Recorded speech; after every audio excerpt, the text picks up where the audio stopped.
नमस्कार। आज हम राष्ट्रपति की जो शक्तियाँ पढ़ रहे थे, जिसमें हम आपातकालीन शक्तियों के बारे में चर्चा कर रहे थे, उसी शक्तियों का क्रम आज हम आगे बढ़ाएँगे। और इसके पहले जो हम अनुच्छेद 352 को पढ़ चुके हैं और उसमें कई तरह के प्रावधान जो दिए गए हैं, मैंने पिछली वीडियो में ठीक ढंग से चर्चा की है। तो आप चाहें तो उसे पीछे देख सकते हैं जाकर के पिछली वीडियो में। आज हमें जो मुख्य चर्चा का विषय रहेगा वो चर्चा का विषय रहेगा हमारा भारतीय संविधान का अनुच्छेद 356, जिसमें राष्ट्रपति शासन की भी इस नाम से इसे जाना जाता है। हालांकि अगर हम बात करें तो राष्ट्रपति शासन जैसा टर्म कोई भी भारतीय संविधान में नहीं दिया गया है और यह केवल भारत के राष्ट्रपति की आपातकालीन शक्तियों के रूप में जाना जाता है, लेकिन आम बोलचाल की भाषा में हम इसे राष्ट्रपति शासन भी कह लेते हैं। तो सबसे पहले हम जानेंगे कि इसका इतिहास कहाँ से शुरू होता है, उसके बाद इसमें क्या क्या प्रावधान है, ठीक है। उसके बाद इसके क्या क्या सरकारें किस तरह से इसका उपयोग करती हैं, ठीक है, और किस तरह से इसका दुरुपयोग भी हुआ है और कौन सी जो है सुप्रीम कोर्ट में अपील दायर की गई, किस राज्य की सरकार द्वारा, कि जाकर इसे प्रतिबंधित किया गया कि आप मनमाने तरीके से आर्टिकल 356 का उपयोग नहीं कर सकते हैं। तो आइए सबसे पहले हम इसके थोड़ा इतिहास को जानते हैं। तो सबसे पहले अगर इतिहास की बात हम अगर करें तो इसका इतिहास निकल कर आता है भारत शासन अधिनियम 1935 से, क्योंकि भारत शासन अधिनियम 1935 हमारे संविधान में लगभग 250 अनुच्छेद ऐसे हैं, लगभग 250 अनुच्छेद ऐसे हैं जो सीधा भारतीय संविधान में सम्मिलित किए गए हैं मामूली से संशोधन के साथ। तो उसी से ये अनुच्छेद आर्टिकल 356, जिसे राष्ट्रपति शासन भी कहते हैं राज्य में, इसका भी उल्लेख वहीं से कहीं न कहीं होकर आया है। तो अगर इतिहास की हम बात करें तो इसका इतिहास इतिहास की अगर बात करें, हम किसके इतिहास की बात कर रहे हैं तो हम बात कर रहे हैं अनुच्छेद 356, जिसे राष्ट्रपति शासन भी कहा जाता है।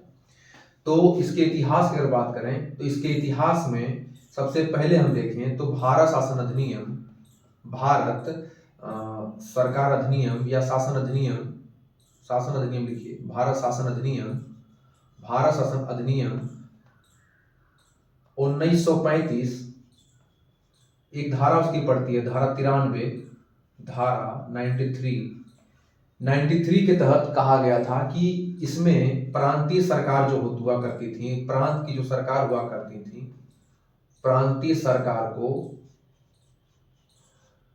सरकार पर नियंत्रण स्थापित करने के लिए, प्रांतीय सरकार पर नियंत्रण स्थापित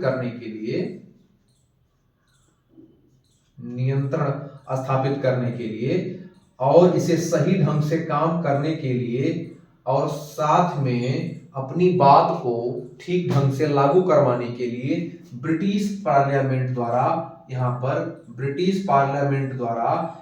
पर इस धारा का प्रयोग करके प्रांतों को उनकी स्वायत्तता को भी कंट्रोल किया गया था और साथ में नियंत्रण रखा गया था कि वो अपनी मनमानी ढंग से न करें। हालांकि इसमें एक चीज का अपवाद है कि किसी भी हाई कोर्ट पर ऐसा नियंत्रण नहीं लगाया गया था, ठीक है। और जो ये नियंत्रण लगाया गया था, इसे ही लोकतंत्र में राज्यों की मनमानी न होने पाए, ऐसा न कुछ ऐसी मनमाने तरीके से राज्य अपना शासन न चला पाए, जैसा ब्रिटिश पार्लियामेंट चाहे वैसा इसका प्रयोग करे।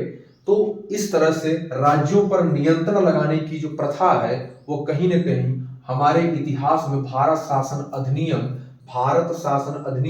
1935 के धारा 93 से निकल करके आई है। आज उसी धारा को बाद में चल करके हम नाम दे देते हैं अनुच्छेद 356, जिसे राष्ट्रपति शासन भी कहा जाता है, राष्ट्रपति शासन। हालांकि इस राष्ट्रपति शासन जैसा टर्म कहीं भी संविधान में आपको नहीं मिलता है, ठीक है, कहीं भी आपको राष्ट्रपति शासन टर्म जैसा कोई शब्द संविधान में वर्णित नहीं है। तो इस तरह से इसका इतिहास हुआ। ठीक है, अब हम आगे देखते हैं कि इसमें क्या क्या प्रावधान है।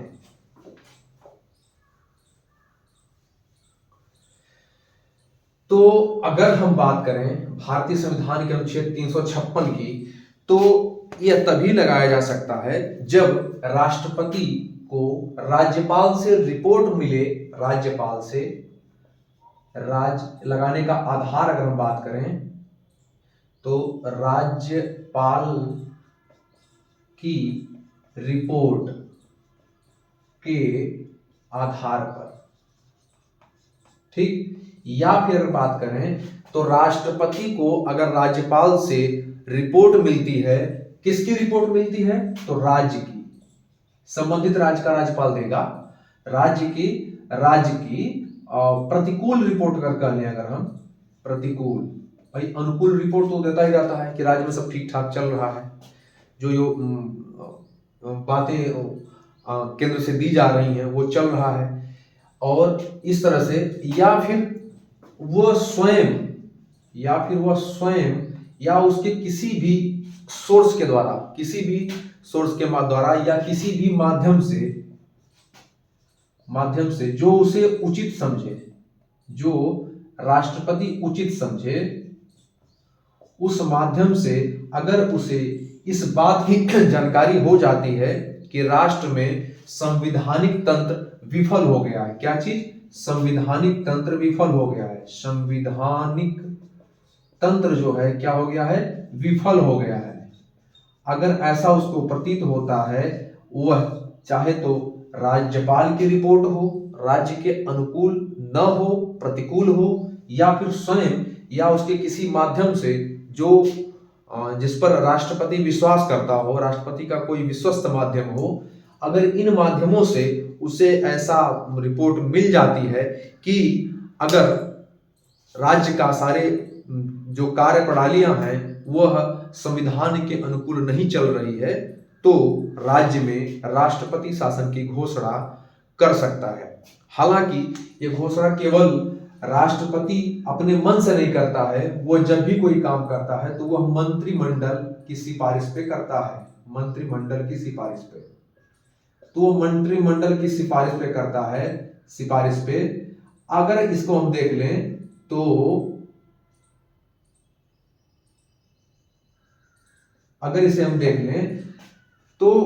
राज्य पर एक तरह से नियंत्रण जो है, संघीय कार्यपालिका का नियंत्रण है। ये राज्य के ऊपर संघीय कार्यपालिका का नियंत्रण है। एक अनुच्छेद यहां पर और काम करता है, आर्टिकल 300, इसी को उलट देंगे अगर आप, तो एक अनुच्छेद और है लगाने के आधार में, ये इसका आधार बनता है जो हमने पढ़ा रहे हैं हम, किस आधार पे लगाया जाता है।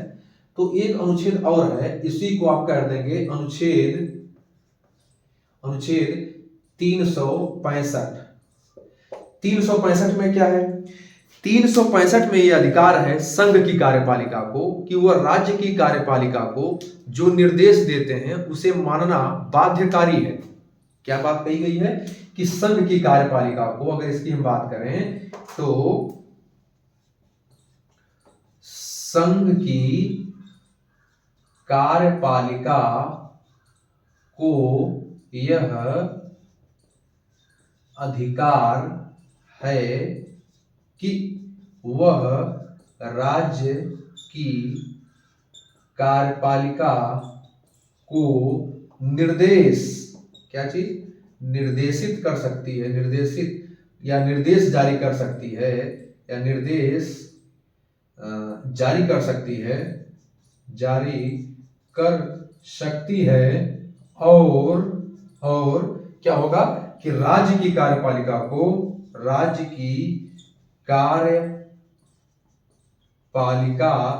के लिए मानना बाध्यकारी है।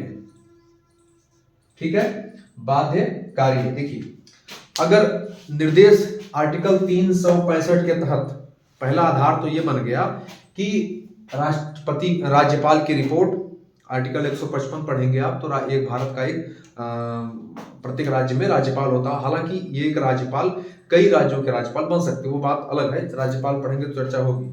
तो अनुच्छेद 356 में कहा गया है कि राज्यपाल की रिपोर्ट आए और राज्य के प्रतिकूल रिपोर्ट आ जाए कि राज्य में संवैधानिक तंत्र विफल हो गया है, तो राष्ट्रपति शासन लग सकता है, या फिर राष्ट्रपति स्वयं अपने किसी विश्वस्त सूत्रों से पता कर ले कि राज्य में संवैधानिक तंत्र विफल हो गया है, संविधान के अनुसार राज्य के कार्य प्रणालियां काम नहीं कर रही है, तो राष्ट्रपति शासन लग सकता है। दूसरी चीज कि अगर 365 के तहत केंद्र की जो कार्यपालिका शक्ति है, जो केंद्र की संघ की जो कार्यपालिका है, वह उसको अधिकार है कि वह राज्य के कार्यपालिका को निर्देश जारी कर सकती है कि आप अमुक अमुक तरीके से राज्य का संचालन करिए। अगर ऐसा वो करने में विफल होता है या उसे विफल प्रतीत होता है कि राज्य हमारे निर्देशों की अवहेलना कर रहा है, हमारे आदेशों की अवहेलना कर रहा है, तो जो है राष्ट्रपति शासन लगा सकती है, रिकमेंड करके, किससे? राष्ट्रपति से केंद्रीय मंत्रिमंडल। ठीक है, अब देखिए इसका क्या होता है, इसकी प्रक्रिया कैसे है, उद्घोषणा कैसे कैसे होती है।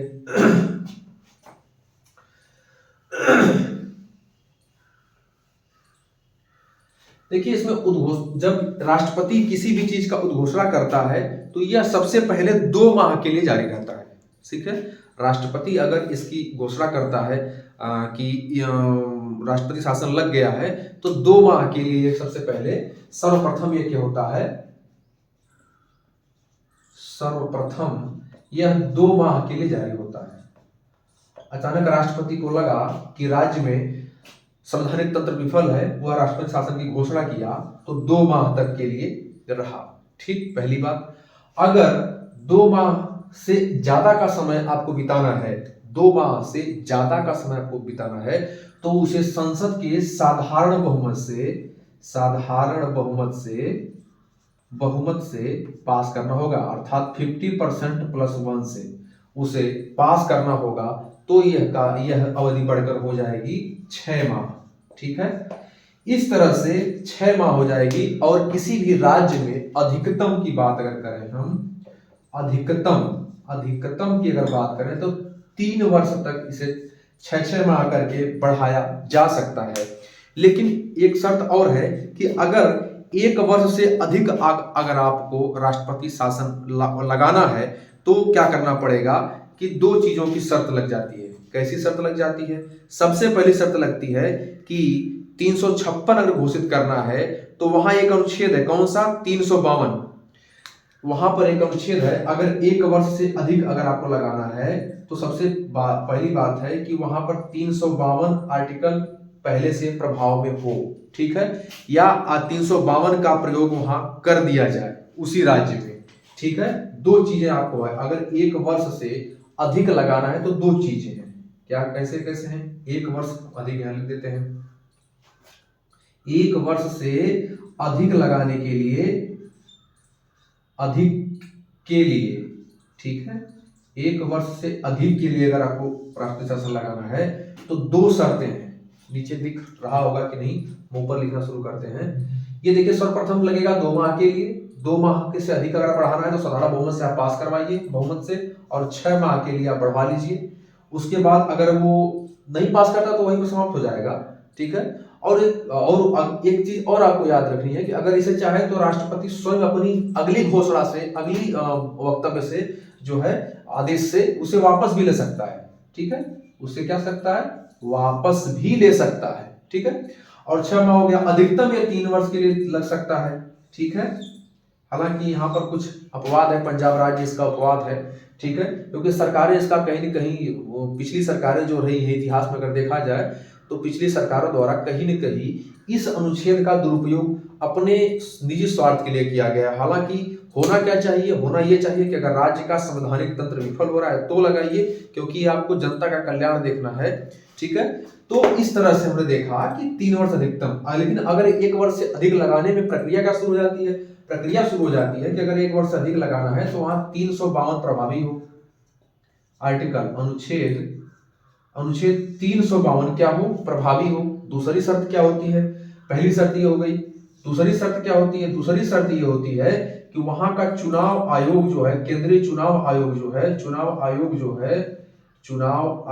जो है, ये कह दे कि अभी चुनाव करवाना संभव नहीं है। ठीक है, दो चीजें आपको याद रखनी है कि अगर 1 वर्ष से अधिक का राष्ट्रपति शासन लगाना है तो उसमें शर्त लग जाती है। शर्त दो ही है। पहली शर्त है कि वहां पर अनुच्छेद 352 अर्थात राष्ट्रीय आपात लागू हो, और दूसरी शर्त वहां है कि दूसरी शर्त वहां है कि निर्वाचन आयोग जिसका अनुच्छेद किस आर्टिकल में है तो 324 में है।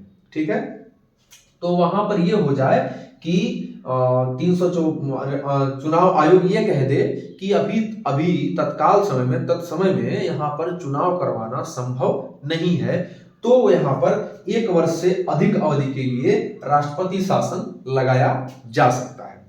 ठीक है, अब आइए हम प्रभाव की बात करते हैं। क्या क्या इसका प्रभाव, ये चीज समझ में आ गई होगी। आप दोबारा देखेंगे, बहुत कठिन नहीं है। प्रथम बार में 2 माह के लिए अगर वापस लेना तो सीधी अगली अपने आदेश से उसे वापस ले सकता है, साधारण बहुमत से पास करेगा। 6 माह के लिए बढ़ाया जाएगा, 6 माह के लिए बढ़ा करके इसे जो है 3 वर्ष तक ले जा सकता है। लेकिन अगर 1 वर्ष से अधिक लाभ तत्काल में लगाने जाने जा रहे हैं तो 2 शर्त उससे होनी चाहिए। पहली शर्त ये होनी चाहिए कि वहां राष्ट्रीय आपात पहले से लगा हो जो 352 में है, और दूसरी शर्त ये हो जाती है कि चुनाव आयोग ये घोषणा कर दे कि अभी तत्काल जो है यहाँ पर चुनाव करवाना संभव नहीं है, तो यहाँ पर 1 वर्ष से अधिक के लिए लगाया जा सकता है। ठीक है, अब आइए हम पढ़ते हैं प्रभाव को। देखिए, वहां पर जो हम प्रभाव पढ़े थे पिछली अनुच्छेद में, जब हमने प्रभाव पढ़ा था तो वहां पर हमने 2 प्रभाव पढ़ा था। एक पढ़ा था मौलिक अधिकार का प्रभाव, ठीक, एक मौलिक अधिकार का प्रभाव पढ़ा था हमने। दूसरा पढ़ा था राज्य का प्रभाव। ठीक, देखिए वहां जो हमने पढ़ा था मौलिक अधिकार पर प्रभाव और राज्य पर प्रभाव जो हमने पढ़ा था, उसमें मैंने आपको बताया था कि आर्टिकल 19 एक आर्टिकल है, आर्टिकल इसमें जो पढ़ा था 352 में जो हमने पढ़ा था, 352 में हमने पढ़ा था, ये 56 चल रहा है, राष्ट्रीय पात की बात कर रहे हैं, कि 352 हमने कहा था कि मौलिक अधिकार किस तरह से नष्ट होता है, तो मौलिक अधिकार किस तरह से हनन होता है। तो एक आर्टिकल हमने बताया था, वो आर्टिकल कौन सा है, वो आर्टिकल है 359। वो अनुच्छेद कौन सा है, वो अनुच्छेद है 359। 359 में ही मैंने बताया था कि यहाँ पर 19 आर्टिकल 19 के अतिरिक्त जो है अन्य सभी मौलिक अधिकार का निलंबन हो जाता है। आर्टिकल 19 के तहत 19 में आप जानते हैं 6 प्रकार की अभिव्यक्ति की स्वतंत्रता दी गई है। ठीक है, A B C D E F है नहीं जी। ठीक है, ठीक है, इस तरह से आपको इसी में पत्रकारिता, इसमें बोलने की स्वतंत्रता, ठीक है, इस तरह से बिना हथियार के जो है सभा करने की, सी में संघ बनाने की, डी में कहीं आने जाने की, ई में जो है कहीं बसने की, जी में जो है जीविकोपार्जन करने की।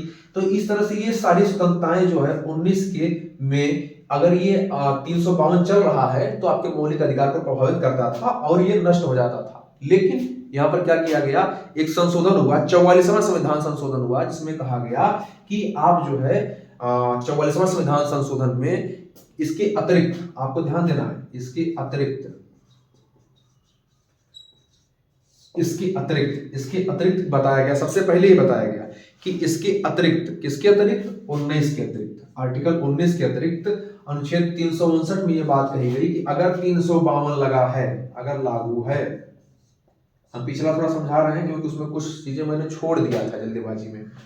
352 में अगर अनुच्छेद 352 लागू है तो अनुच्छेद 359 क्या कहता है, अनुच्छेद 359 कहता है कि आर्टिकल 19 के अतिरिक्त अन्य सभी मौलिक अधिकार क्या कर दिए जाएंगे, निलंबित कर सकता है। कौन कर सकता है, राष्ट्रपति। आर्टिकल 19 के अतिरिक्त अन्य सभी मौलिक अधिकार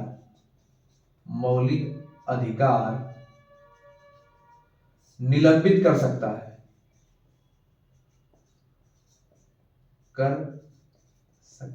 कौन, राष्ट्रपति। ठीक, लेकिन जब 44वां संविधान संशोधन हुआ तो उसमें 2 अनुच्छेद को और तवज्जो दिया गया, इसके अतिरिक्त ही नहीं, आर्टिकल 20 और आर्टिकल 21 निलंबित नहीं किया जा सकते। ये बात हम बताना भूल गए थे उसमें, आर्टिकल 20 प्लस आर्टिकल 21, ठीक है, ये दोनों अनुच्छेद आपके निलंबित नहीं हो सकते हैं। अतः अगर देखा जाए तो आर्टिकल 352 में मौलिक अधिकार पर क्या प्रभाव पड़ा, तो आर्टिकल 359 में उल्लेख किया गया है कि अनुच्छेद 19 में जो 6 प्रकार की स्वतंत्रता दी गई है, मैंने अभी बताया, उसके अतिरिक्त मौलिक अधिकार का निलंबन कर सकता है, अन्य की सभी मौलिक अधिकार का, इसके अतिरिक्त अन्य सभी मौलिक अधिकार जो अपने 12 से 35 में दिए गए हैं उसका निलंबन कर सकता है। लेकिन 44वां संविधान संशोधन जब हुआ तो उसमें बताया गया कि आर्टिकल 20 और 21 को भी आप निलंबित नहीं कर सकते, कब, जब राष्ट्रीय आपात लगा हो तब। ठीक है, तो अब हम देखते हैं कि आर्टिकल 356 का, अभी तो हम 352 की चर्चा कर रहे थे, थोड़ा सा छूट गया था, वहां अगर लिखे होंगे आप तो लिख लीजिएगा। तो अब अगर हम चर्चा करें कि 356 में क्या क्या प्रभाव पड़ते हैं, ठीक है, तो सबसे पहले अगर हम बात करें कि 356 पर राज्य में क्या क्या प्रभाव इस पे मौलिक अधिकार पर क्या प्रभाव पड़ते हैं, तो मौलिक अधिकार पर कोई प्रभाव नहीं पड़ता है। ठीक है, जैसे यहाँ पर प्रभाव पड़ रहा था, कभी आपके 19 को प्लस 20 को प्लस 21 को छोड़ करके सारे मौलिक अधिकार निरस्त कर दिए गए, लेकिन यहां पर क्या है, कोई प्रभाव नहीं पड़ा, कोई प्रभाव नहीं, अर्थात प्रभाव क्या है, शून्य है। ठीक है, अब अगर हम राज्य की बात करें तो राज्य में जो है विधायिका कार्य करती रहेगी और कानून बनाती रहेगी। राज्य में क्या है, विधायिका जो है, विधायिका कार्य करती रहेगी और कानून बनाती रहेगी। कानून, राज्य की विधायिका जो है, नहीं देखिए, ये चीज हमने उसका बता दिया, राज्य की विधायिका जो है कानून नहीं बना सकती है और वो भंग हो सकती है और उसे भंग किया जा सकता है और कार्यपालिका बर्खास्त हो सकती है। ठीक है, राज्य की जो कार्यपालिका है वो क्या हो सकती है, बर्खास्त हो सकती है, कब, जब राज्य में आर्टिकल 356 विधायिका, हाँ ये थी, विधायिका जो है कानून बनाती रहेगी और कार्यपालिका क्या हो जाएगी, कार्यपालिका जो हो जाएगी उसकी, वो हो जाएगी बर्खास्त, वो बर्खास्त हो जाएगी। ठीक है, इस तरह से आप देखें कि आपने देखा कि इसका क्या क्या प्रभाव पड़ता है। ठीक है, और इसमें चीजें हैं, और चीजें क्या है कि राज्य की विधायी शक्ति का प्रयोग संसद करेगी, जो विधायी शक्ति का प्रयोग है वो कौन करेगा, संसद करेगी, और राज्य सूची के विषय पर जो कानून बनाने का काम है वो संसद करेगी। सीधी सी बात है, जब राज्यपाल के हाथ में काम चला, पूरा तरह से पावर चली गई, राज्यपाल मतलब राष्ट्रपति के हाथ में चली गई, तो जो संसद है वो राज्य सूची पर, संसद जो होगी वो राज्य सूची के विषय पर, राज्य सूची के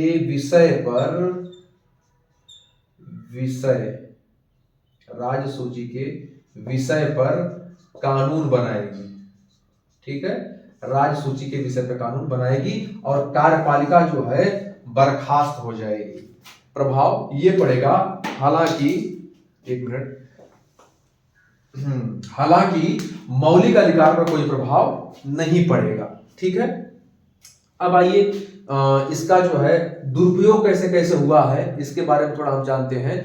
इसीलिए देखिए, कोई भी अनुच्छेद है उसका दुरुपयोग हो सकता है, इसका मतलब ये नहीं कि हम किसी भी संविधान में कोई अनुच्छेद ही न डालें, बिना संविधान के बात करें। सभी संविधान में जितने भी अनुच्छेद दिए गए हैं, जितने भी संवैधानिक प्रावधान हैं, उसका कहीं न कहीं मिसयूज हो सकता है।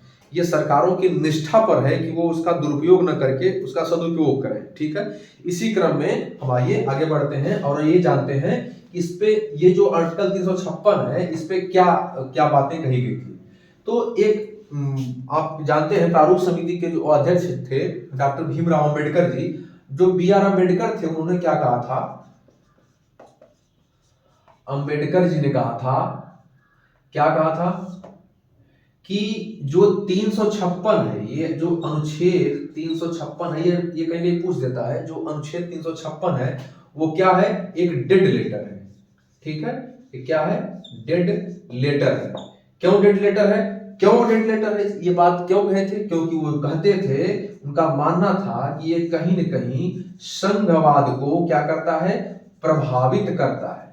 ठीक है, संघवाद को क्या करता है, प्रभावित करता है। आप संघवाद का मतलब जानते ही हैं, संघवाद का मतलब है कि उसकी जो शक्तियां हैं, जो शक्ति है, जो पावर है, वो शक्तियां उसके विभिन्न अनुसांगिक इकाइयों में बंट जाती हैं।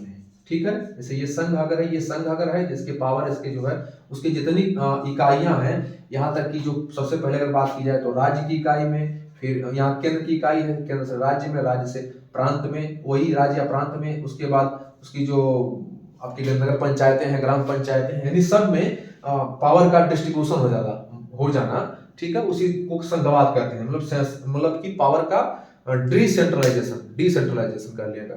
तो संघ ये इसलिए कहते थे कि 356 जो है डेड लेटर है, क्योंकि एक तरह से ये संघवाद को जो है प्रभावित करता था, रोकता था। संघवाद की जो शक्तियां थी वो कहीं न कहीं केंद्र में जाकर एक तरह से इकट्ठा होती थी, इसलिए अम्बेडकर जी ने इसको कहा था कि ये डेड लेटर है, क्योंकि ये संघवाद को प्रभावित करता है और शक्तियों का केंद्रीकरण करता है, विकेंद्रीकरण नहीं करता है। ठीक है, केंद्रीकरण मतलब शक्तियां एक जगह पर इकट्ठा हो जाए, और विकेंद्रीकरण का मतलब है शक्तियां केंद्र से उसके विभिन्न अनुसांगिक इकाइयों में बट जाए। ठीक है, तो इस तरह से इसे डेड लेटर कहा था। ठीक है, अब देखिए इसमें इसका दुरुपयोग कैसे कैसे हुआ, अगर हम देख लें तो सबसे पहले आपका बड़ा रोचक उदाहरण है। एक उदाहरण है आपका 1977 का। 1977 में क्या हुआ था कि 1977 में जनता पार्टी की सरकार थी। ये जनता पार्टी की सरकार थी, और जनता पार्टी जो सरकार थी 1977 में, उसने क्या किया, जहां पर उसकी सरकारें नहीं थी, लगभग 9 राज्यों में उसकी सरकारें नहीं थी, 9 राज्यों में, उस 9 राज्यों में उसने क्या किया, अपनी राजनीतिक आकांक्षा को देखते हुए उसने क्या किया, राष्ट्रपति शासन लगा दिया। ठीक है, हालांकि इसका तब होना चाहिए जब संवैधानिक तंत्र विफल हो, इसका दुरुपयोग नहीं होना चाहिए। उल्टे फिर क्या हुआ, फिर हुआ कि जब 1980 आया, 1980 में जब कांग्रेस की सरकार बनी, इसकी सरकार कांग्रेस की, तो कांग्रेस ने क्या किया, अपने जहां पर सरकारें नहीं बनी थी वहां भी लगभग 9 राज्य में सरकारें इनकी नहीं थी, तो उन राज्यों में ये राष्ट्रपति शासन लगा दिए। ठीक है, तो इस तरह से देखा गया कि इसका दुरुपयोग हो रहा था। ठीक है, इसी क्रम में एक दुरुपयोग कह लें या आप उसे जो भी लें, चाहे राजनीतिक आकांक्षा लें, कर्नाटक की सरकार पर भी एक बार गाज गिरी, और कर्नाटक की सरकार अपने बचाव में सुप्रीम कोर्ट पहुंच गई। ठीक है, कहां पहुंच गई, सुप्रीम कोर्ट। वही एसआर बॉम्बे का मामला। ठीक है, एक बार क्या हुआ कि 1989 की बात है, 1989 में कर्नाटक, कौन राज्य था, कर्नाटक, कर्नाटक सरकार पर राष्ट्रपति शासन अनुच्छेद 356 लगाया गया। अनुच्छेद 356 लगाया गया। अब ये कर्नाटक सरकार क्या की कि कर्नाटक सरकार अपने बचाव में कहां चली गई, सुप्रीम कोर्ट चली गई, सुप्रीम कोर्ट चली गई। ठीक, और सुप्रीम कोर्ट जब चली गई तो इसके एक तरह से यही मामला आया, क्या इसी मामला को कहा गया कि एसआर बॉम्बई मामला। कौन मामला, बॉम्बई। ठीक है, और यहां पर फिर क्या हुआ कि यहां चली गई तो सर यहां पर 356 पर सुप्रीम कोर्ट ने क्या किया कि अपना निर्णय दिया। अपना निर्णय क्या दिया, वहां कहा सुप्रीम कोर्ट ने कि संविधान की तंत्र की विफलता, देखिए आप राष्ट्रपति शासन अपने राजनीतिक फायदे के लिए नहीं लगा सकते हैं। अगर वहां 2 बातें बताई कि संविधानिक तंत्र की विफलता हो, विफलता हो, ठीक है, या त्रिशंकु विधानसभा बन गई हो। कौन सी विधानसभा, त्रिशंकु विधानसभा हो गई हो, अर्थात कहने का मतलब कि कोई बहुमत नहीं बना पा रहा है, कोई बहुमत ही नहीं सिद्ध कर पा रहा है, तब राष्ट्रपति शासन लगना चाहिए। ठीक है, या फिर अभी जो हमने अनुच्छेद बताया, अनुच्छेद 365 के तहत जो अनुच्छेद 365 के तहत जो संघीय कार्यपालिका है उसकी बात मानने से जो है राज्य की कार्यपालिका ने इनकार कर दिया हो, या उसकी बताई गई नीतियों पर यह काम न हो रहा हो, तभी आप राष्ट्रपति शासन की घोषणा कर सकते हैं। अर्थात आप जो है राष्ट्रपति शासन की घोषणा नहीं कर सकते हैं। तो इस तरह से हमने देखा कि किस किस तरह से राष्ट्रपति शासन लगाया जाता है और उसका दुरुपयोग कैसे था, उसको दुरुपयोग को रोकने के लिए ये SR बॉम्बई का मामला क्या था, जिसमें कर्नाटक सरकार अपने बचाव में सुप्रीम कोर्ट गई थी। सुप्रीम कोर्ट जाने के बाद निर्णय क्या आया? निर्णय ये आया कि आप 2 आधार पर लगा सकते हैं भाई। अगर आपके यहाँ संवैधानिक तंत्र विफल हो तो आप लगाइए, या फिर त्रिशंकु सरकार बन गई हो, किसी का बहुमत सिद्ध नहीं हो पा रहा हो तो आप लगा सकते हैं। तब तक राज्य में तो ऐसा नहीं रहेगा कि बिना राज्य किसी मुख्यमंत्री के या किसी मुखिया के चलेगा, तो आप लगा सकते हैं। और साथ में ये कहा गया कि अनुच्छेद 365 में अगर संघीय कार्यपालिका की बात मानने से वो इनकार कर देते हैं तो आप लगाइए। आप अपने राजनीतिक आकांक्षाओं को ध्यान में रख करके राष्ट्रपति शासन का दुरुपयोग न करिए। हालांकि वर्तमान समय में क्या हो रहा है आप तो जान ही रहे होंगे। लगभग अगर कुल देखा जाए, अगर सब मिला करके, तो कम से कम अब तक की बात की जाए तो लगभग 125 बार, 125, बड़ी सोचने वाली बात है कि 125 बार, हो सकता है हमारा आंकड़ा कुछ कम ही हो, इससे ज्यादा बार ही राष्ट्रपति शासन लगाया जा चुका है। ठीक है, तो बस आज के लिए इतना ही। बहुत बहुत धन्यवाद। जय हिंद।